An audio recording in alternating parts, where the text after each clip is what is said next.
আসসালামু আলাইকুম রহমতুল্লাহ। যারা যেখান থেকে আমাদের আজকের এই ভিডিওটি দেখতেছেন সবাইকে জানাই আসসালামু আলাইকুম রহমতুল্লাহ। শুরুতেই আমরা আল্লাহ তাআলার দরবারে অনেক শুকরিয়া আদায় করতেছি যে এই পর্যন্ত আমাদের খামারে তেমন কোনো অসুখ হয় নাই। ইনশাআল্লাহ আল্লাহ তাআলার রহমতে ভবিষ্যতেও যেন আমাদের খামারে কোনো রকম অসুখ না হয়। দেখতে পারতেছেন এইখানে আমাদের পাখিগুলো অনেক সুস্থ এবং সবল আছে এবং আমাদের পাখিগুলো গত 3 দিন থেকে ডিম পাড়তেছে, আজকে সহ 4 দিন। এবং আমাদের পাখি প্রথম ডিম পাড়া শুরু করছে 39 দিন বয়স থেকে। প্রথম দিন 2টা ডিম পাড়ছে, এর পরের দিন হচ্ছে আপনার 15টা ডিম পাড়ছে, তারপরের দিন প্রায় 40টার মতো ডিম পাড়ছে। এখন আজকে এখনও ডিম পাড়া শুরু করে নাই। আশা করতেছি যে আজ কাল বা পরশুর মধ্যে আমাদের ফুল প্রোডাকশনে চলে আসবে।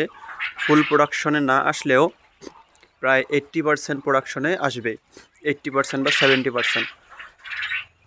তো আমরা আমাদের পাখিগুলোকে এই খাঁচায় রাখছি। এই খাঁচায় রাখার একটা সুবিধা হচ্ছে, দেখতে পাচ্ছেন এইখানে খাঁচায় যেহেতু উপর এই জায়গাটায় পাখি থাকে এবং এইখানে ওরা পানি খায়। আর এই দিকে দেখতে পারবেন, এই দিকে দেখতে পারবেন যে এইখানে খাবার, এই সাইডটা পুরোটাই আমরা খাবারের জন্য রাখছি, যেহেতু পাখির কোনো সমস্যা না হয়।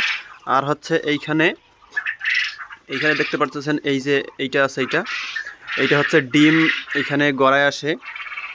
আর এইখানে আমাদের একটু মিস্টেক হয়েছে, যেহেতু আমরা প্রথম খাঁচা তৈরি করছি। এইখানে হচ্ছে আমাদের যেই পাখিটা হচ্ছে যেই মেঝেটাতে দাঁড়াইছে, এই মেঝেটা আরও একটু মানে শ্যাওঢাল করে দেওয়া লাগতো, তাহলে ডিমগুলো সবগুলো ডিমে গড়ে আসতো। এখন যেই সমস্যাটা হয় আমাদের, যে এইখানে অর্ধেক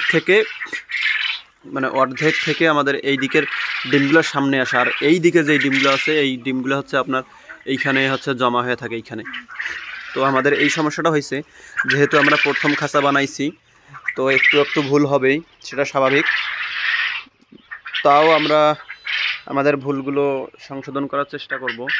যেহেতু আমরা ভিডিও করে দিছিলাম, আপনারা ভিডিওগুলো দেখছিলেন, কিন্তু কেউ তেমন কোনো অভিজ্ঞতা বা কারো পরামর্শ শেয়ার করেন নাই, সে কারণেই আমাদের ভুলগুলো সংশোধন করা হয় নাই। দেখতে পারতেছেন এইখানে যেই পুরুষ পাখিগুলো আছে আমরা এইখানে আলাদা করে রাখছি। আর আজকে প্রায় 40টা পাখির মতো বিক্রি হবে। 20টা পাখি একটু আগে একজন নিয়ে গেল, আর 20টা পাখি একটু পরে নিয়ে যাবে। আমরা পুরুষ পাখিগুলো বিক্রি করে দেব এবং মহিলা পাখিগুলো রেখে দেব, কারণ মহিলা পাখি যেহেতু আমার খামার ডিমের জন্য, সেহেতু আমরা মহিলা পাখিগুলো রাখবো এবং পুরুষ পাখি যেগুলো আছে সেগুলো বিক্রি করে দেব। আর এখনই আমরা ইনকিউবেটর মেশিন আনবো না বা এখনই আমরা ডিম ফুটাবো না, সে কারণে আমরা এখন পুরুষ রাখতে চাইতেছি না, যেহেতু এখন ডিমের দামও কম আর আমাদের খামার শুরু এই সময়, তাই আমরা এত ঝামেলায় জড়াইতে চাইতেছি না, যেহেতু আমাদের এখনও অভিজ্ঞতা নাই। আমরা ঈদের পরে ইনকিউবেটর নিয়ে আসব এবং ওই সময় থেকে আপনারা আমাদের খামার থেকে জিরো বাচ্চা অর্ডার করে জিরো বাচ্চা নিতে পারবেন। আমরা জিরো বাচ্চা বিক্রি করব, সেটা ঈদের পরবর্তীতে। এখন আমাদের কাছে পুরুষ পাখি আছে এবং মহিলা পাখি আমরা ডিমের জন্য রেখে দিচ্ছি। এখন আমাদের খামার থেকে আপনারা পুরুষ পাখি এবং ডিম এই দুটাই সংগ্রহ করতে পারবেন। আমাদের ডিমের সাইজ মোটামুটি আলহামদুলিল্লাহ, কারণ যেহেতু এখনও সব পাখি প্রোডাকশনে আসে নাই, সে কারণে একটু করে ছোট আছে।